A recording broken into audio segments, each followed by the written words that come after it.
ఈ ఉదయకాల సమయంలోనైనా ఎన్నిక లేని నన్ను నిలబెట్టుకొని కొన్ని మాటలు నీ పిల్లలకు వివరించాలని నువ్వు సంకల్పించిన ఈ సంకల్పం బట్టి నీకు వందనాలు చెల్లిస్తున్నాను తండ్రి. చెప్పని ఉంటున్న నాకు, వింటున్న నీ పిల్లలకు అంగీకరించే మనస్సును దయచేయమని ప్రార్థిస్తూ నీ పరిశుద్ధాత్మ సహాయ సహకారాన్ని ఉంచమని వేడుకుంటూ క్రీస్తునామమును బట్టి ప్రార్థన అడుగుతున్నాం తండ్రి. ఆమేన్.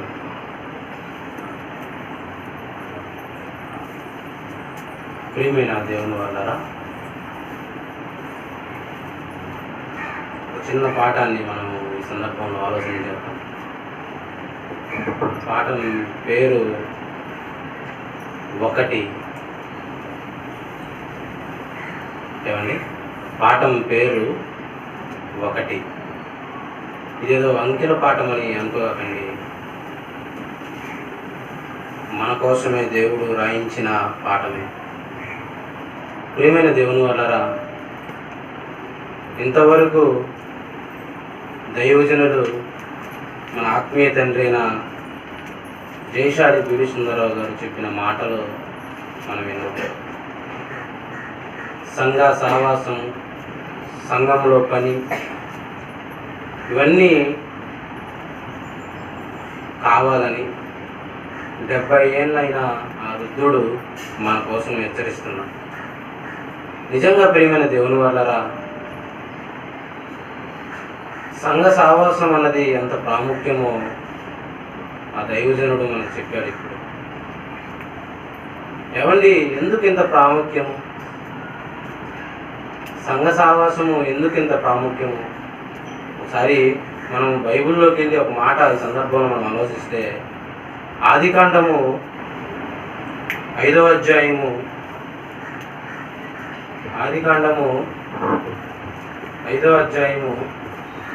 22వ వచనం చూడండి.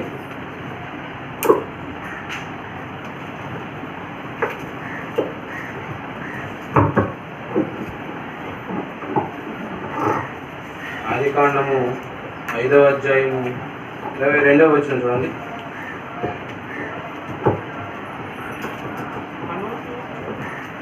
హనోకు మోతేషును కన్న తర్వాత 300 ఏళ్ళు దేవునితో నడుచుచు కుమారులను కనెను. హానోకు దేవునితో నడిచాడంట. అంటే దేవుడు వచ్చి భూమి మీదకి వచ్చి చేయి పట్టుకొని నడిపించడం కాదండి. దేవునితో సావాసం కలిగి ఉన్నాడు. 300 ఏళ్ళు సావాసం కలిగాడు. ఎవరు? హనోకు. 300 ఏళ్ళు ఉంటే 60-70 ఏళ్ళు ఉంటున్న మనము ఎంత మాత్రం దేవునితో సావాసం ఉంటున్నాం చెప్పండి ప్రియమైన దేవుని పిల్లల.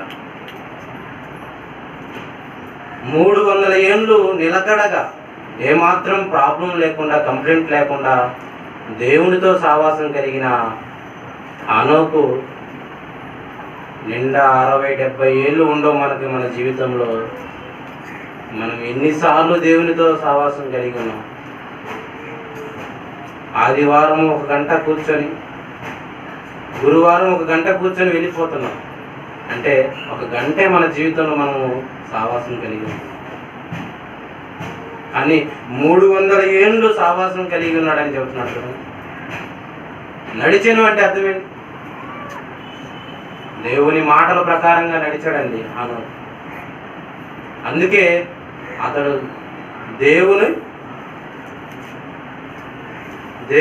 దేవుడు అతన్ని తీసుకొని పోయిండు. 5వ అధ్యాయం 23-24 అంటాడు, హనోకు దేవునితో నడిచిన తర్వాత దేవుడు అతన్ని తీసుకొని పోయాను కనుక అతను లేకపోయాను. ఏమండి, దేవునితో నువ్వు సావాసం కలిగి ఉంటేనే నువ్వు పరలోకం చేరుకుంటావు. ఎంతమంది బోధకులు చెప్పేది ఏంటంటే సంఘ సావాసము, దేవునితో సావాసము. ప్రియులారా, ఇక మనం పాఠంలోకి వెళ్ళి ఆలోచిస్తే ఒకటి మన పాఠం పేరు. ఏంటా ఒకటి? ఈరోజు క్రీస్తు రక్తముతో కడగబడి పరిశుద్ధులుగా దేవుని సన్నిధిలో కూర్చున్న మనకి పరిశుద్ధులుగానే ఉన్నామా అంటే లేదు ప్రియమైన దేవుని వల్ల. లేఖనాలు మనకు బోధిస్తున్న దేవుని సేవకులతో లేఖనాలు మనకు చెప్పబడుతున్న మనలో లోపాలు ఎన్నో చోటు చేసుకున్నాయి, ఎన్నో కొదువుగా కనపడుతున్నాయి మనకి. లేదండి, నేను బాప్తీసం తీసుకున్న తర్వాత ఇప్పటి వరకు ఏ పాపం చేయలేదు, నేను పరిశుద్ధులేనండి అనుకుంటే పొరపాటు సుమా. అలాగే బాల్యము నుండి నేను ఏ తప్పు చేయలేదని అనుకుంటే పొరపాటు. చేసిన పాపాన్ని దేవుని దగ్గర ఒప్పుకున్నప్పుడే మనకి దేవుడు క్షమాపణ, పరలోకం ఇస్తాడు ప్రియమైన దేవుని వల్ల. ఇలా ఆలోచిస్తే మనిషి పొదువు కలిగి ఉన్నాడు, ఏదో ఒక దాంట్లో పొదువు కలిగి ఉన్నాడు, ఏదో ఒక లోపంలో పడిపోతున్నాడు. ఏ తప్పు చేయలేదనుకుంటే పొరపాటండి, ఆయన అబద్ధికునిగా మనం చిత్రీకరించినట్టు. మనలాగే లేదండి మేము పాపం చేయలేదనుకునే వాళ్ళకి ఒక మాట చూడాలి ఈ సందర్భంలో బైబిల్లో నుంచి. మార్కు సువార్త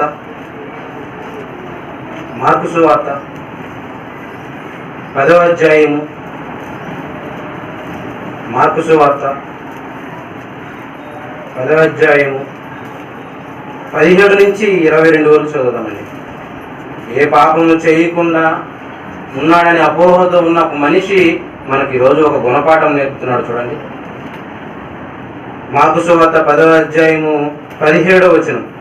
ఆయన బయలుదేరి మార్గంలో పోవచుండగా ఒకడు పరిగెత్తుకుని వచ్చి ఆయన ఎదుట మోకాల్లోని సద్బోధకుడా, నిత్య జీవమునకు వారసుడొకడుకు నేనేమి చేయదునని ఆయన అడిగాను. యేసు, నన్ను సత్పురుషుడని ఏల చెప్పుచున్నావు నువ్వు? దేవుడు ఒక్కడే గాని మరి ఎవడును సత్పురుషుడు కాడు. నరహత్య చేయవద్దు, వ్యభిచరింపవద్దు, దొంగలివద్దు, అబద్ధ సాక్ష్యం పలకవద్దు, మోసపుచ్చవద్దు, నీ తల్లిదండ్రులను సన్మానింపమని ఆజ్ఞను నీకు తెలియను కదా అని అతనితో చెప్పింది. అందుకతడు, బోధకుడా, బాల్యము నుండి ఇవన్నీ అనుసరించుతూనే ఉండినని చెప్పింది. యేసు అతను చూసి అతన్ని ప్రేమించి, నీకొకటి కొదువుగా ఉన్నది. ఏమండి, ఈ సందర్భము ఆలోచిస్తే ప్రియమైన దేవుని వల్ల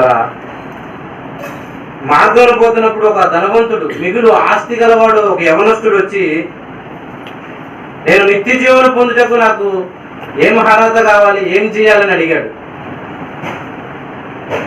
అంటే ఆ ధనవంతుడైన యవనస్తుడైన ఆ ధనవంతుడికి ఒక ఆలోచన అయితే ఉందండి. నిత్య జీవం పొందుటకు వారసుడవుడు నేనేమి చేయుదును అంటే నేనేం మంచి పని చేయాలి, నేను ఏ పుణ్య కార్యక్రమం చేయాలని ఆ ధనవంతుడికి ఆలోచన ఉంది ప్రియమైన దేవుని వల్ల. మత్తయి సువార్త 10వ అధ్యాయం 19వ వచనం చూడండి. ఇదే సందర్భం మత్తయి సువార్తలో కూడా. మత్తయి సువార్త 10వ అధ్యాయము 19వ అధ్యాయము, మత్తయి సువార్త 19వ అధ్యాయము 16వ వచనం చూడండి. ఇదిగో మత్తయి సువార్త 19వ అధ్యాయం 16వ వచనం. ఇదిగో ఒకడు ఆయన యుద్ధకు వచ్చి, బోధకుడా, నిత్య జీవం పొందుటకు నేనే మంచి కార్యం చేయవలని ఆయన అడిగాను. అంటే ఆయనకు ఒక అవగాహన ఉందండి. నేను పరలోకం పోవాలంటే ఏ మంచి కార్యక్రమం చేయాలి, ఏ పుణ్య కార్యక్రమం చేయాలని ఆ ధనవంతుడికి ఉంది ప్రేమ. సద్బోధకుడా, ఏమండి మార్కు సువార్తలో ఏమన్నాడు? సద్బోధకుడా, నీవేళ నన్ను మంచివాడు అంటున్నావు, సత్పురుషుడు నీవేళ చెప్పుచున్నావు అన్నాడు చూడండి. మార్కు సువార్త 10వ అధ్యాయము. యేసు 18వ వచనం చూడండి. మార్కు సువార్త 10వ అధ్యాయం 18వ వచనం. యేసు, నన్ను సత్పురుషుడు నేల చెప్పుచున్నావు, దేవుడు ఒక్కడే గాని మరి ఎవడును సత్పురుషుడు కాడు. ఏమండి, చిన్నప్పుడు నుండి నరహత్య చేయలేదు, వ్యభిచరింపలేదు, దొంగలింపలేదు, అబద్ధ సాక్ష్యం చెప్పలేదు, మోసపుచ్చలేదు. ఆయనే సద్బోధ కూడా నేను ఇంకా ఏం నిత్య జీవాన్ని పొందడానికి ఏం చెయ్యాలని ఆలోచన చేసి యేసుక్రీస్తుని అడుగుతున్నాడు ప్రియమైన దేవుని వల్ల. అంటే అప్పుడు యేసుక్రీస్తు ఏం చెబుతున్నాడు? మంచివాడు ఒక్కడే, నేను కాదు. మీరెందుకు మంచివాడు అనుకుంటున్నారు? నాలో ఏ పాపం లేదని ఎందుకు అనుకుంటున్నారు మీరు? మంచివాడు ఒక్కడే, అతను దేవుడే అన్నాడండి. దేవుడు ఒక్కడే సత్పురుషుడు అన్నాడు. అంటే ప్రియమైన దేవుని వల్ల మంచివాడు అనిపించడానికి అది నీ సొంత పని ఏం కాదు. దేవుడు నిన్ను రక్షిస్తే తప్ప, దేవుడు కృపచేతనే తప్ప నేను రక్షించేది అదేదో నువ్వు చేసిన మంచి పనుల వల్ల, లేకపోతే నువ్వు చేసే గొప్ప కార్యాల వల్ల రావు. నేను వ్యభిచరింపలేదు, నరహత్య చేయలేదు, దొంగతనం చేయలేదండి, నేను పరలోకం పొందుతాను, నేను మంచోడు అనుకుంటే పొరపాటు. అలాంటి వాడిని అడుగుతున్నాడు దేవుడు. యేసుక్రీస్తు అంటున్నాడు, నువ్వు మంచివాడు అని ఎలా అనుకుంటున్నావు? మంచివాడు ఒక్కడే. ఎవరు? దేవుడు. ప్రియమైన దేవుని వల్ల మనిషిగా మనకున్న ఆలోచన ఏంటంటే, మనం బయట మనం విమర్శిస్తాం బాగా. బయట వాళ్ళు తప్పుటోళ్ళు, మనం మంచోళ్ళు అనుకుంటాం. కానీ మంచివాడు ఎవరంటున్నాడు? దేవుడు ఏం చెబుతున్నాడు నిర్వచనం? దేవుడు ఒక్కడే మంచివాడు. నరహత్య, వ్యభిచరింపవద్దన్నా ఆయన చేయనన్నా కానీ, చేయలేదన్నా కానీ ఒప్పుకోలేదు దేవుడు. అక్కడ యేసుక్రీస్తు ఒప్పుకోలేదు. నీకు ఒకటి కొదువుగా ఉంది అన్నాడండి. ఇలా ఆలోచిస్తే ప్రియమైన దేవుని వల్లరా, యేసుక్రీస్తు దగ్గరికి వచ్చిన ఆయన చిన్నటోడేం కాదండి. మనకన్నా కొద్దిగా గొప్పలా ధనం ఉండొచ్చు, కానీ మిగులు ఆస్తి గలవాడని ఉందండి. చూడండి 22వ వచనంలో, అతడు మిగులు ఆస్తి గలవాడు కనుక ఆయన మాటలు ముఖము చిన్నపుచ్చుకొని దుఃఖపడుచు వెళ్ళిపోయాను. ఏమంటే మంచి కార్యక్రమాలు చేస్తే ఏదో సంఘం కాకుండా మనం ఏదో అందరికి సేవ చేస్తున్నాం, పుణ్య కార్యక్రమం చేస్తున్నాం అనుకుంటే పొరపాటు. మీరు దేవుడు కృప చేతనే రక్షింపబడుతున్నారు. ఎఫ్ఎస్సి పత్రిక 2వ అధ్యాయంలో ఒక మాట ఉంటుందండి. చూడండి, ఎఫెసు రాసిన పత్రిక 2వ అధ్యాయము 8-9 వచనం చూడండి. ఎఫెసులు రాసిన పత్రిక 2వ అధ్యాయం 8-9 వచనాలు.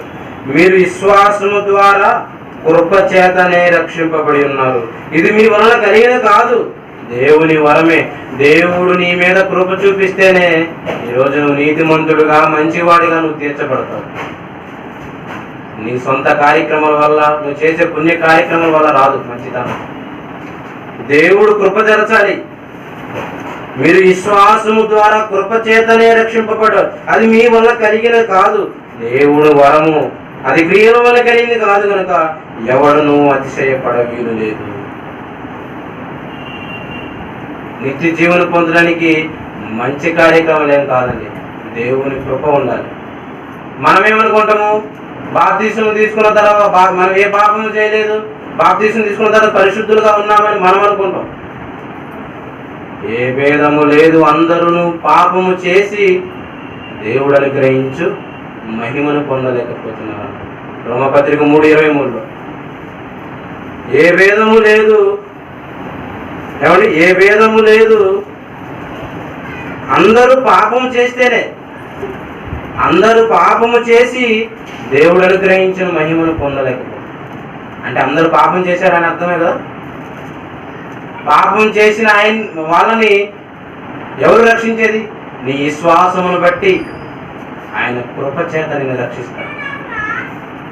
ప్రియమైన దేవుని వల్ల కృప ఉండాలంటే నీకు విశ్వాసం ఉండాలి. లోకంలో సామెత ఒకటి ఉంది, గొడ్డును చూసి మేతేస్తారని. అలాగే నీ విశ్వాసం ఎంత బట్టి దాన్ని బట్టి నీకు కృప నువ్వు పొందగలుగుతావు. విశ్వాసము ద్వారానే కృప చేత రక్షింపబడ్డాను. అంటే దేవుని కృప ఉండాలి ప్రియమైన. దేవుని కృప లేకుండా నువ్వు ఏమి చేసినా వ్యర్థమే. దేవుని కృప వలన నువ్వు రక్షింపబడ్డావు. దేవుని దయ వలనే నువ్వు రక్షింపబడుతున్నావు. ఇంకా ఆ మార్కు సువార్తలో యవనస్తుడు చెబుతున్న మాటను మనం ఇంకా కొంచెం జాగ్రత్తగా ఆలోచించేద్దాం. మార్కు సువార్త 10వ అధ్యాయము 19 నుంచి చదవండి. నరహత్య చేయవద్దు, వ్యభిచరింపవద్దు, దొంగలింపవద్దు, అబద్ధ సాక్ష్యం పలకవద్దు, మోసపుచ్చవద్దు, నీ తల్లిదండ్రులను సన్మానింపను ఆజ్ఞలు నీకు తెలియను కదా అని అతనితో చెప్పాను. అందుకు అతడు, బోధకుడా, బాల్యం నుండి ఇవన్నీ అనుసరిస్తుంది. యేసు అతన్ని చూసి అతన్ని ప్రేమించి, నీకొకటి కొదువుగా ఉంది. ఏమండి, అన్ని చేసిన ఆయనకే ఒకటి కొదువుగా ఉందంటే ఈరోజు మనకి ఎన్నో ఉన్నాయండి కొదువుగా. ధనం విషయంలో ధనవంతుడైన యవనస్తుడు మార్పు చెందదాకా క్రీస్తుని వెంబడించలేకపోతే ఈరోజు ఒకటి కొదువుగా ఉందని ఆయనకి చెప్పాడు యేసుక్రీస్తు. ఈరోజు మనకి ఎన్ని కొదువుగా ఉన్నాయి? మనలో ఏది ఆ ఒకటి కొదువుగా ఉండేది? అన్ని చేసిన ఆయన దేవుని ప్రేమించిన విషయంలో కొదువుగా ఉన్నాడండి. ఎవరైనా నాకంటే ఎక్కువగా తన తల్లిని, అన్నదమ్ములు, భూముల్ని ప్రేమించేవాడు నా ప్రేమకు పాత్రుడు కాదు. దేవుని ప్రేమించవలసిన వాడే దేవుని స్థానంలో ధనానికి చోటు ఇవ్వడం వల్ల ఒకటి కొదువుగా ఉంది అన్నాడండి. ఈరోజు మనకి ఏది కొదువుగా ఉంది? బంధుత్వంలో మనం ప్రేమిస్తాం, రక్త సంబంధాన్ని ప్రేమిస్తాం, డబ్బును ప్రేమించాం. దేవునికి ఇవ్వాల్సిన స్థానం మనకి కొదువుగా లేదంటారా? మనకి ఒకటి కొదువుగా కనపడటం లేదా? ఒకటి కొదువుగా ఉంది. ఆ ఒకటి మనలో ఉంది ప్రేమను వల్లరా. ఆ ధనవంతుల్లోనే కాదు, మనలో కూడా కొదువుగానే ఉంది. ఏమండి, ఒకటే కదా కొదువుగా ఉంది, ఇబ్బంది ఏముంది? మేము పరలోకం వెళ్ళిపోతాం చాలే అనుకుంటే పొరపాటు సుమా. ఒకటి కొదువుగా ఉంది అన్నాడంటే ఆ ఒక్కటి కూడా ప్రాణానికి ముప్పు తెస్తుందనే కదా అర్థం. ఒక్కటేని మనం తేలిక తీసేస్తాం. ఆ ఒక్కటే నిన్ను నరకానికి చేరుస్తుంది. ఆ ఒక్కటే నిన్ను నిత్యాగ్ని దండానికి చేరుస్తుంది. ఏమండి, ఒక్కటి అని చిన్న చూపు చూసిన ఇశ్రాయేలు ప్రజలు ఎలాంటి దారుణమైన స్థితిలోకి వెళ్ళారో మనం ఈ సందర్భంలో ఆలోచించాలి ప్రియమైన దేవుని వల్ల. ఒకసారి యెహోషువ గ్రంథం చూడండి. యెహోషువ గ్రంథము 7వ అధ్యాయం చూడండి. యెహోషువ గ్రంథము 7వ అధ్యాయం తీయండి బైబిల్లో, గమనించండి బాగా. యెహోషువ గ్రంథము 7వ అధ్యాయము ఏమండి ఆకాను గురించి జీవిత వృత్తాంతం చెబుతున్నాడండి. ఇక్కడ ఆకాను జీవితం గురించి చెబుతూ 7వ అధ్యాయం 1వ వచనం చదివితే ప్రియమైన వారరా, శపితమైన దాని విషయంలో ఇశ్రాయేలు తిరుగుబాటు చేసిరి. ఎట్లనగా యూదా గోత్రములలో జెరహు ముని మనుడైన జబ్ది ముని మనవుడైన కర్మీ కుమారుడైన ఆకాను శపితము చేయబడిన దానిలో కొంత తీసుకుని గనుక యెహోవా ఇశ్రాయేలు మీదకు కోపించెను. ఏదైతే దేవుడు చెప్పాడో, ఏ రాజ్యాన్ని అయితే నువ్వు ఆక్రమించుకుంటావో, ఏ రాజ్యాన్ని అయితే నువ్వు స్వాధీనం చేసుకుంటావో, ఆ రాజ్యంలో ఉన్నది ప్రతిదానిని నువ్వు తీసుకోవద్దని దేవుడు ఆజ్ఞాపిస్తే వెండి బంగారం నాశించిన ఆకాను జీవితం ఏమైంది ప్రేమను వల్ల? ఒకటే కదని నిర్లక్ష్యం చేశాడు ఆకాను. ఆ ఒక్కటే వారి ఇశ్రాయేలుని హతము చేయడానికి పూనుకుందండి. 5వ వచనం చూడండి. అప్పుడు ఆయివరిలో 36 మనుషులను హతము చేసిరి, మరియు తన గవిని యుద్ధ నుండి షెబారి వరకు వారిని తరిమి మోరోదుల వారిని హతము చేసిరి. ఇశ్రాయేలులో 36 మంది చనిపోయారు. ఎవరి వలన? ఆకాను చేసిన ఒక్క తప్పిదం వలన. ఆకాను చేసిన ఒక్క తప్పిదం వలన ఇశ్రాయేలులో 36 మంది చనిపోతే, ఆకాను చేసిన ఒక్క తప్పిదం వలన ఆయన కుటుంబం హరించుకుపోతే, ఈరోజు మనం చేసే ఆ తప్పులు ఒకటిగా మనం పరిగణిస్తే, ఆ ఒకటే మన కుటుంబాన్ని హతము చేస్తే ఏమైపోతాం? ఈరోజు ఒకటి అని మనం నిర్లక్ష్యం చేస్తే, ఒక తప్పులమే కదా. చాలా మంది బాప్తీసం తీసుకున్న తర్వాత ఏమంటాం తెలుసా? అవండి అన్నీ మర్చిపోయానండి, ఈ ఒక్క లోపం నాలో ఉందండి. ఏమంటే అన్నీ నేను ఒక్కొక్కటి మానుకుంటా వచ్చాను, కానీ ఒకటి మాత్రం నేను ఉంచుకున్నానండి. ఒకటి నేను మానలేకపోతున్నామని చెప్పుకుంటాం. దేవుని ఆజ్ఞను మీరిన ఆకాను జీవితము మనకి ఈరోజు చదవాలి ప్రియమైన వల్ల. చూడండి 7వ అధ్యాయం 21 చూడండి, 25 చూడండి, 24 నుంచి 20 చదవండి. తరువాత అదే యెహోషువ గ్రంథం 7వ అధ్యాయం 24 చదవండి.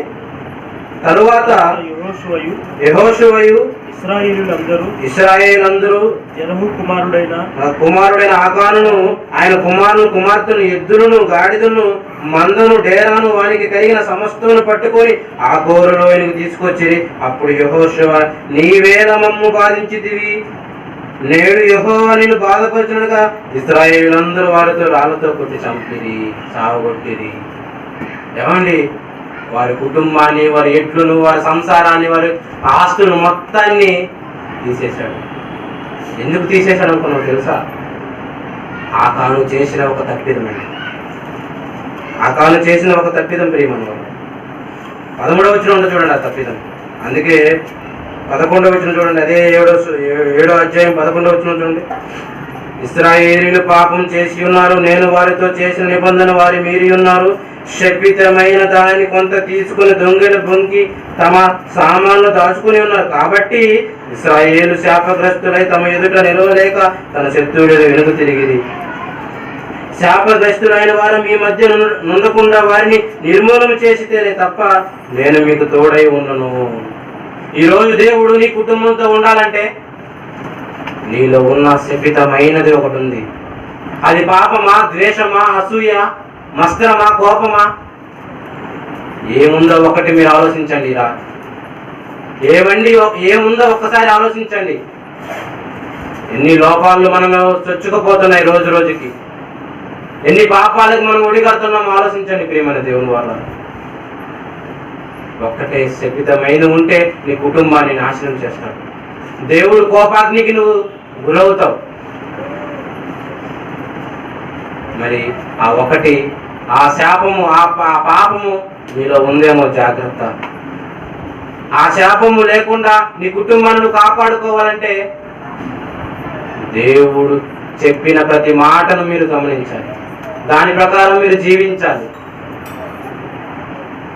కానీ దేవుని మాటలు గౌరవించేది ఎవరండి? వింటున్నాం, వెళ్ళిపోతున్నాం, వస్తున్నాం, నిద్రపోతున్నాం, వెళ్ళిపోతున్నాం అనుకుంటున్నామే తప్ప దేవుడు మన గురించి మనతో మాట్లాడుతున్నాడు, మనలో ఉన్న లోపాన్ని ఎత్తి చూపుతున్నాడని అంగీకరించే మనసు ఎవరికి ఉందంటారు? మనకు అలాంటి మనసు లేదండి. మనకు ఎలాంటి మనసు ఉందో తెలుసా? నా గురించి చెప్పబడింది వాక్యం అనుకో, మనం ఎదుటి గురించి చెప్పబడింది ఇలా అనుకుంటాం. ఎంత దయనీయమైన స్థితిలోకి వెళ్ళిపోయి, ఎంత దారుణంగా మనం ప్రవర్తిస్తున్నాం. క్రీస్తు సంఘంలో ఉండి కూడా వ్యభిచరింపవద్దు, దొంగలింపవద్దు అన్న ఆయనే నీకు ఒకటి కొదువుకుందన్నాడు. ఆ ఒక్కటి నీలో ఉంటే నీకు ప్రమాదం అన్నాడు. ఆయన నిత్యాగ్ని దండనకు చేరుకునేలా ఆ ఒక్కటి చేసింది. ఆ రోజు ఇశ్రాయేలు ప్రజలు ఏమండి, ఇశ్రాయేలు ప్రజల్ని హతము చేసింది ఏంది? ఆకాను చేసిన ఒక పాపము, ఒక శపితము. ఈరోజు ఆ ఒకటి మనలో ఎన్ని ఉన్నాయి చూడండి ప్రియమైన దేవుని వల్ల. ఒక్కసారి మనసు పెట్టి దేవుని వాక్యాన్ని ముందు పెట్టుకొని నేను ఏ విషయంలో తప్పిపోతున్నానో ఆలోచన చేసుకోండి. ఆలోచన చేసుకోకపోతే జాగ్రత్త. ఆలోచన చేసుకోకపోతే నువ్వు నిత్యాగ్ని దండనకు చేరుకుంటావు. ఒక్కటి అని నువ్వు నిర్లక్ష్యం చేస్తే, ఒకడు ధర్మశాస్త్రం అంతా గైకొని ఒక్క ఆజ్ఞ విషయంలో మిస్ అయిపోతే, ఒకడు ధర్మశాస్త్రం అంతా గైకొనడు, ఒక్క ఆజ్ఞ విషయంలో ఫెయిల్ అయిపోయాడు. ఆ ఒక్క ఆజ్ఞ విషయంలోనే దేవుడు నేను రేపు పొద్దున పట్టుకుంటాడు. మరి ఆ ఒక్క ఆజ్ఞ విషయంలో నువ్వు జాగ్రత్తగా ఉన్నావా? ఆ ఒక్కటి నీలో ఏది ప్రాబ్లం? ఆ ఒక్కటి నీలో ఏ విధంగా నిన్ను చెరిపేస్తుంది, ఏ విధంగా నిన్ను నరకానికి చేరుస్తుందో వాక్యాన్ని బట్టి మనం ఆలోచించాలి ప్రియమైన వాళ్ళు. వాక్యాన్ని బట్టి ఆలోచించాలి. ఏమండి, ప్రభు నామంలో మనం ఎక్కడో ఏ పని చేసినా అది దేవునికి చెల్లుబాటే. సంఘంతో సావాసం లేకుండా, దేవునితో సావాసం లేకుండా నువ్వు ఏ మంచి కార్యక్రమాలు చెయ్యి, అది చెల్లుబాటు కాదండి. దేవుడు ఒప్పుకోడండి దాన్ని. ప్రభువు పని చేయడం గొప్ప కాదు, ప్రభువుతో కలిసి సావాసం చేయడం గొప్ప. ప్రభువు పని చేయడం గొప్ప కాదు, దేవుని పనులు చేయడం వల్ల నువ్వు నిత్య జీవం పొందలేవు. అది దేవుని కృప చేతనే జరుగుతుంది. ప్రభువు పని చేసి గొప్పవాడు అనుకుంటున్నావేమో, జాగ్రత్త. కాదు, ప్రభువుతో కలిసి సమావాసం చేసి దేవునితో మమేకమై ఉంటేనే తప్ప నీకు పరలోకం రాదు ప్రియమైన వాళ్ళు. అలాగే అనుకుంది మార్తా. పాపం విస్తారమైన పనులు పెట్టుకుంది. సాక్షాత్తు దేవుని కుమారుడైన క్రీస్తే మా ఇంటికి వచ్చాడు, ఆయనకి భోజనం చేయాలి, ఆయనకి వడ్డించాలి అనే భ్రమలో పడిపోయింది తప్ప ప్రభువుతో సావాసం చేయలేదు ప్రియమైన వాళ్ళు. ఒకసారి ఆ సందర్భాన్ని మనం ఆలోచించుదాం చూడండి. చూడండి. లూకా సువార్త 10వ అధ్యాయం చూడండి. లూకా సువార్త 10వ అధ్యాయము. లూకా సువార్త 10వ అధ్యాయము 40 వచనం చూడండి. 40 నుంచి చూడండి. లూకా సువార్త 10వ అధ్యాయము 40 నుంచి చదువుదాం. మార్తా విస్తారమైన పని పెట్టుకున్న చేత తొందరపడి ఆయన వద్దకు వచ్చి, ప్రభువా, నేను ఒంటరిగా పని చేయుటకు నా సహోదరుని విడిచిపెట్టినందున నీకు చింత లేదా? నాకు సహాయం చేయమని ఆమెతో చెప్పమని. అందుకు ప్రభు, మార్తా, నీవు అనేకమైన పనుల గురించి విచారం కలిగి తొందరపరుచున్నావు, కానీ అవసరమైనది ఒకటే. ఇక్కడ పాయింట్ అవుట్ చేయాలండి బాగా. విస్తారమైన పనులు పెట్టుకొని మార్తా ఎవరు నిందిస్తుంది తెలుసా? దేవుణ్ణే నిందిస్తుంది. నేను ఒంటరిగా ఉన్నాను, నాకు చాలా కష్టంగా ఉంది, మరి నా సహోదరుని నువ్వు పంపవా? ఏమండి, ప్రభు సావాసంతో ఉంటే ఇవన్నీ మనకు రావు. ఒంటరితనమైన బాధ ఉండదు, విస్తారమైన పనులు మనకు ఉండవు. నాకు సహాయం చేయలేదు, ఎవరు సహాయం చేయట్లేదనే బాధ మనకు ఉండదు. ప్రభువునైతే, దేవుని సంఘాన్ని ఎప్పుడైతే మనం విడిచిపెడతామో అన్ని కష్టాలు మన మీదకి వస్తాయి. మార్త విషయంలో జరుగుతుంది కూడా అదేనండి. చూడండి, అక్కడ 10వ అధ్యాయము 40 వచనం చూడండి. మళ్ళా చదవండి ఒకసారి. మార్త విస్తారమైన పని పెట్టుకున్న చేత తొందరపడి ఆయన యుద్ధకు వచ్చి, ప్రభువా, నేను ఒంటరిగా ఉన్నాను. చూడండి, అక్కడ ఏమంటుందో, ఒంటరిగానే ఫీలింగ్ వచ్చింది అక్కడ. దేవుని కుమారుడే పక్కనే ఉంటే ఒంటరిగా అంటుందండి. దేవుని కుమారుడే మన ఇంటికి వచ్చాడు అనుకో, ఆయనతో సావాసం చేయడం ఆపేసి, మనలో కూడా అంతే కదండి. దేవుని పని, దేవుని వాక్యం ఎక్కడైనా బోధింపబడుతుంది అనుకోండి, మనం వెళ్ళి మన ప్రాణంలో మనం కిందకి వెళ్ళిపోతాం. అవునా కదా? ప్రభువు పనులు ఉండడం గొప్ప కాదు, ప్రభువుతో సావాసం చేయడం గొప్ప. మార్త ఎన్ని ఇబ్బందులు పడుతున్నట్టుగా కనపడుతుంది చూడండి. మార్త విస్తారమైన పని పెట్టుకుందంట, తొందరపాటు ఎక్కువ. ప్రభువుతో సావాసం లేకపోతే నీకు తొందరపాటు ఎక్కువ వస్తుంది, టెన్షన్లు, విపరీతమైన ఆందోళన. విస్తారమైన పని పెట్టుకొని తొందరపడి ఆయన యుద్ధకు వచ్చి, ప్రభువా, నేను ఒంటరిగా పనిచేయడం నా సహోదరులను విడిచిపెట్టినందుకు నీకు చింత లేదా? దేవుణ్ణే నింద వేస్తుందండి, దేవుణ్ణే బ్లేమ్ చేస్తుందండి. దేవుని కుమారుడు వాక్యాన్ని ప్రకటించడానికి వచ్చాడు, ఆయన మాటలు విని నేను మారాలనే ఆలోచన మార్తకు లేదు. ఆ ఒకటి నీలో ఉందేమో, కొద్దుగు జాగ్రత్త. ఏమంటున్నాడండి? నా సహోదరి జీవనాంతో చెప్పాను. అందుకు ప్రభు, మార్తా, నీవు అనేకమైన పనులు గూర్చి విచారం కలిగి తొందరపడుచున్నావు, కానీ అవసరమైనది ఒకటే. ఏంటిది అవసరమైనది ఒకటే? ప్రభువుతో సావాసం కలిగి ఉన్నాడు. చాలా మీటింగ్లలో, చాలా సందర్భాల్లో, ఇక్కడే కదండి, బయట క్రైస్తవుల్లో కూడా, బయట సంఘాల్లో కూడా ఏమో జరిగింది తెలుసా? ఒక పక్క ఒక మంచి బోధకుని తీసుకొచ్చి వాక్యం చెప్పిస్తుంటే మనం పోయి భోజనాల దగ్గర, ప్లేట్ల దగ్గర, ఇస్తరాకులు ఎత్తే దగ్గర, స్టాపులు వేసే దగ్గర ఉంటాం. అవసరమైనది ఏదో మనం పట్టించుకోము, కానీ అనవసరంగా నువ్వు చేయవలసిన పని ఏదో ముందు చేసుకొని దేవుని సన్నిధిలో ప్రభువుతో సహవాసం చేయాల్సిన ఆ సమయంలో నువ్వేం చేస్తావు? నేనేదో గొప్ప పని చేస్తున్నాను, ప్రభు పని చేస్తున్నానని పోయి బోర్లో పడుతున్నాను. అవసరమైనది ఒకటే అంటున్నాడు ప్రభు. ఏ ఒకటి? దేవుని వాక్యం వినడం ఒకటి, దేవుని సంఘంతో సహవాసం చేయడం ఒకటి, దేవునితోనే సహవాసం చేయడం. ఆ ఒకటి మిస్ అయిపోతున్నామేమో. జాగ్రత్త, ఒకసారి ఆలోచన చేసుకున్నాం. ఏమండి, మనం ఎన్ని సంపాదించినా ఏది సాధించినా మనకు ఒక గురి ఉండాలి ప్రియమైన వల్ల. నేను ప్రభువుతో మమేకం అవ్వాలి, ప్రభువు నన్ను కాపాడుతున్నాడు, ప్రభువు నా పాపాలను క్షమించాడు, ప్రభువు మాత్రమే నాకు విమోచన దయచేశాడని ఆ మైండ్ ఉండాలి. ఎప్పుడు మైండ్లో అది ఎప్పుడు రన్ అవుతుండాలి. అది నువ్వు గురిగా పెట్టుకోవాలి. అలా పెట్టుకున్నప్పుడు, క్రీస్తు సంఘంతో నువ్వు సహవాసం చేయనప్పుడు, దేవునితో నువ్వు సహవాసం చేయనప్పుడు ఆటోమేటిక్గా లోకంలో కలిసిపోతావు. దేవుని సంఘంతోనే ఉండాలి. నువ్వు అంటగట్టుకొని ఉండాలి దేవుని సంఘంతో. ఈరోజు దేవుని సంఘంతో కలిసి ఉండేది ఎవరండి? దేవుని సంఘంతో పక్కన పెట్టండి, దేవుని కోసం బ్రతికే వాళ్ళు ఎవరండి?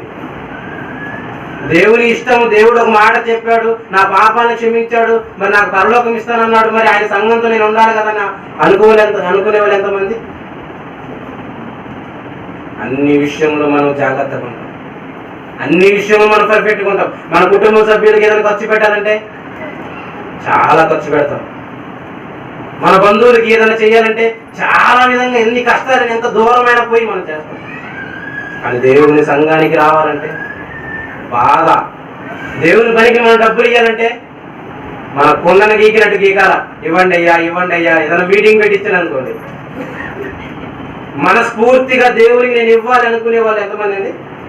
అడక్క ముందర నేను ఇవ్వాలి దేవుని కోసము, దేవుని పని మీటింగ్ జరుగుతుంది, నా జీవితం అయిపోతుంది, ఏ రోజు ఉంటానో ఏ రోజు పోతుందో నాకు తెలియదు, నేను మనస్ఫూర్తిగా దేవునికి ఇవ్వాలని ఆలోచన ఎంతమందికి ఉంటుంది? మనం 10 సార్లు చెప్పాలి ప్రకటనలో, 10 సార్లు చెబితే కానీ అది కూడా ఇష్టం లేకుండా ఏంది సాగపడుతున్నాడు ప్రతిరోజు అని బాధపడుతా ఇష్టం మనం దేవుని పని కంటే. ఆ దేవుడే నేను హతం చేస్తే, ఆ దేవుడే నేను ఈ భూమి మీద ఉంచకుండా చేస్తే నువ్వేమైపోతావు? నీ డబ్బు ఏమైపోద్ది, నీ సంసారం ఏమైపోద్ది, నీ కుటుంబం ఏమైపోద్ది? అని దేవుని కంటే మనం ఏది ప్రేమించకూడదండి భూమి మీద. దేవుని కంటే ఎక్కువగా ఏది ప్రేమించినను నా ప్రేమకు పాత్రుడు కాదన్న మాట ఈరోజు క్రైస్తవులకు అర్థం కాలేదు ప్రేమ వల్ల. దేవుడు తప్ప అన్నిటిని ప్రేమిస్తారు. సృష్టికర్త అయిన దేవుడు, ఇంత సృష్టించిన ఆ దేవుడు చెబుతున్న మాట ఆయన ప్రేమించమని. ధనవంతుడు ప్రేమ విషయంలో విఫలమైపోయాడు. మార్త దేవునికి ఇవ్వాల్సిన చోటు ఇవ్వకుండా ఆమె కూడా విఫలమైనట్టుగా కనపడుతుంది. దేవుడు చెప్పిన ఆజ్ఞలను గైకొనకుండా ఆకాను ఒక దుర్మార్గుడుగా చిత్రీకరించబడ్డాడు. ఒక ఆకాను జీవితం, ఒక మార్త జీవితం, ఒక యవనస్తుడైన ధనవంతుడి జీవితం ఈరోజు మన కళ్ళ ముందు ఉంది. ప్రతి వారిలో ఒకటే ప్రాబ్లం, 100 లేవు. కానీ ఈరోజు మనలో ఎన్ని ప్రాబ్లాలు ఉన్నాయి? 1, 2, 3, 4. ఒకటి అని మనం నిర్లక్ష్యం చేస్తే ఆ ఒకటే నిత్యాగ్ని దండని చేరుస్తుంది. ఏమండి, పౌలు గారు అలా ఆలోచించలేదండి. లోకంలో ఉన్నదంతా పెంటతో సమానంగా ఎంచుకున్నాడు ఆయన. అలాంటి ఆయనే ఒక మాట చెప్తున్నాడు చూడండి. ఫిలిప్పీయులకు రాసిన పత్రిక చివరిగా మాట చూసి మనం ముగించుకున్నాం. ఫిలిప్పీయులకు రాసిన పత్రిక, ఏమండి, ఫిలిప్పీయులకు రాసిన పత్రిక 3వ అధ్యాయం 13-14 చదవండి. ఫిలిప్పీయులకు రాసిన పత్రిక 3వ అధ్యాయం 13. ఫిలిప్పీయులకు రాసిన పత్రిక 3వ అధ్యాయం 13-14 చదవండి. సహోదరులారా, నేను ఇదివరకే పట్టుకొని ఉన్నాను తలంచుకొను. అయితే ఒకటే చేయుచున్నాను, వెనక ఉన్నవి మరిచి ముందున్న వాటి కొరకు వేగిరపడుచు క్రీస్తు యేసునందు దేవుని ఉన్నతమైన పిలుపునకు కలుగు బహుమానమును పొందవని గురి యుద్ధకే పరిగెత్తుచున్నాను, ఒక్కటే చేయుచున్నాను అంటున్నాడు పౌలు గారు. వెనక ఉన్నవి పాతవి ఎన్నో ఉన్నాయి, వాటన్నిటిని మరిచి నా గురి ఏంటో తెలుసా? పరలోకం చేరాలి. ప్రభువు వద్దకే పరిగెత్తుచున్నాను, దేవుని ఉన్నతమైన పిలుపును కలుగు బహుమానం పొందవాలని గురి వద్దకే పరిగెత్తుచున్నాను. ఎన్ని సువార్తలు ప్రకటించాడు, ఎంత మందితో అవమానం పొందాడు పౌలు గారు. అలాంటి ఆయన అంటున్నాడు, నేను ఒక్కటే లాస్ట్ అండ్ ఫైనల్ డిసిజన్ తీసుకున్నాను. ఎన్ని విధాలుగా నాకు ఎన్ని కష్టాలు వచ్చినా, ఎన్ని ఇబ్బందులు వచ్చినా నాకు కావాల్సింది ఒకటే, నేను గురి తప్పకూడదు. ఈరోజు మనం ఉదయం లేచి నిద్రపోయేంత వరకు మన గురి ఏంటండి? నేను పరలోకంకి వెళ్ళాలి, నేను ఉద్యోగం చేస్తున్నా, ఆ ఉద్యోగం దేవుని కోసం ఉపయోగించాలి, నా పిల్లలు దేవుని కోసం ఉపయోగించాలి, నా భార్య నా భర్త వారందరినీ దేవునిలో ఉపయోగించాలి, దేవుని పనిలో నేను నడిపించాలి అని ఆలోచన, ఆ ఒక్కటే గురి మనకుందా? లేదు. పౌలు గారంతటి సువార్తికుడికే గురి యొద్దకు పరిగెత్తున్నానంటే ఏ సువార్త లేదు మనకి, ఏ పని చేయలేము మనం. వెనక ఉన్నవన్నిటినీ మరిచాను అంటున్నాడు చూడండి, వెనక ఉన్నవన్నిటినీ మరిచాడు. అన్నిటిని మరిచి దేవుని యొద్దకు పరిగెత్తాలన్న ఆవేదన, ఆలోచన చూడండి ప్రియమైన దేవుని.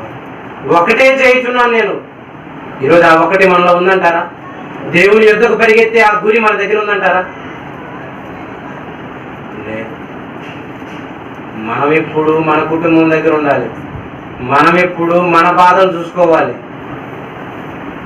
దేవుడు అంటూ ఒకడు ఉన్నాడని, ఆయన దగ్గరికి మనం పోవాలని, ఆయన ఇష్టం నెరవేర్చడానికి భూమి మీదకి మనం పంపించాడని ఆ సంగతిని గమనించి మనకున్నదంతా వెంటతో సమానంగా ఎంచి దేవునికి ఇవ్వాలనుకునే వాళ్ళు ఎంతమంది ప్రియమైన దేవుని వాళ్ళు.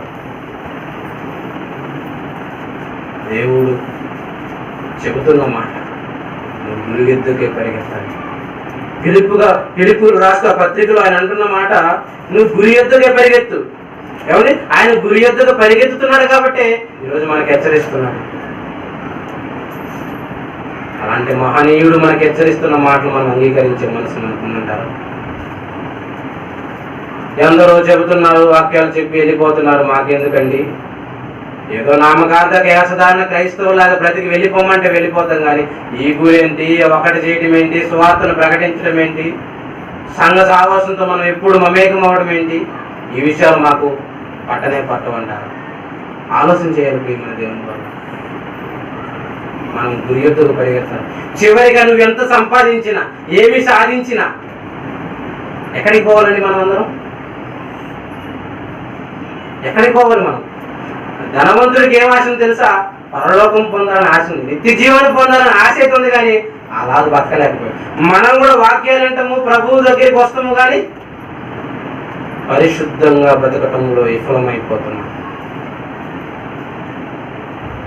మరి అందరూ మనం నేర్పిస్తున్న పాఠాలని, ఒకడు ధర్మశాస్త్రం అంతా కైకొని ఆజ్ఞ విషయంలో మిస్ అయిపోతుంది. దేవుడు నరకానికి పంపిస్తాడు. ఏమండి, వెనక ఉన్నటిని మర్చిపోవాలి, ముందుకు సాగాలి. మనం దేవుని పనిలో ముందుకెళ్ళాలి. ఇశ్రాయేలీయులు ఏం చేశారు తెలుసా మీకు? ఎప్పుడు వెనకున్న వాటిని ఆలోచిస్తారు. ఐగుప్తులో మాకు మంచి భోజనం పెట్టారు, మంచి మటన్ చికెన్ ఎన్నెన్నో నాన్ వెజ్ ఐటమ్స్ పెట్టారని ఐగుప్తు గురించి చెబుతున్నారు రవాణా ఆ మార్గ మధ్యలో. కానీ ఎక్కడికి పోయారండి వాళ్ళు? అర్థమైపోయారు. మధ్యలోనే లేపేశాడు దేవుడు. నువ్వు వెనకున్న వాటిని మర్చిపోవాలి తప్ప దేవుని కోసం నువ్వు ముందుగా పరిగెత్తాలి. ముందుగా నువ్వు గురి చూసుకోవాలి, నువ్వు దేవుని పని కోసం. అని మనమేంటో తెలుసా? నేను ఏదన్నా ఒక పని చేశానంటే దేవుని పని, అది 100 మందికి చెప్పేదాకా మనకు ఎదరపట్టదండి. ముందుంది కాలము, ఆ కాలంలో నువ్వేం చేయాలని ఆలోచన ఉండదు. ఎప్పుడో ఒక 10 ఏళ్ళ కింద ఒక దేవుని పని చేశాను, ఇప్పుడు చెప్పుకుంటా ఉండేవారు చాలా మంది. కానీ దేవుని పనిని నువ్వు నీ వెనక ఉన్న ఆ విషయాలన్నింటినీ వదిలేసి నీకు గురి ఒక్కటే ఉండాలి ప్రేమ. ఈరోజు గురి పెట్టుకొని జీవించేవారు ఎంతమంది అండి ఈ బిజీ లైఫ్లో? రోడ్లు ఖాళీగా ఉంటున్నాయి, బస్సులు ఖాళీగా లేవు, హాస్పిటల్ ఖాళీగా లేవు, ఏది చూడండి బిజీగా ఉంది. దేవుని కోసం పరిగెత్తేవాళ్ళు లేరు, వారి సొంత పని కోసం బతికేవాళ్ళు. దేవుని పని మరిచి తన సొంత కార్యాలు చేసుకుంటున్నాడు. ఏమండి, ఎంత మోసపోతుందండి క్రైస్తవం ప్రేమ దేవుడు. ఇక మీదటైనా మనమైనా సరే వాక్యాలు వింటున్నాము వెళ్ళిపోతున్నాం అనుకోకుండా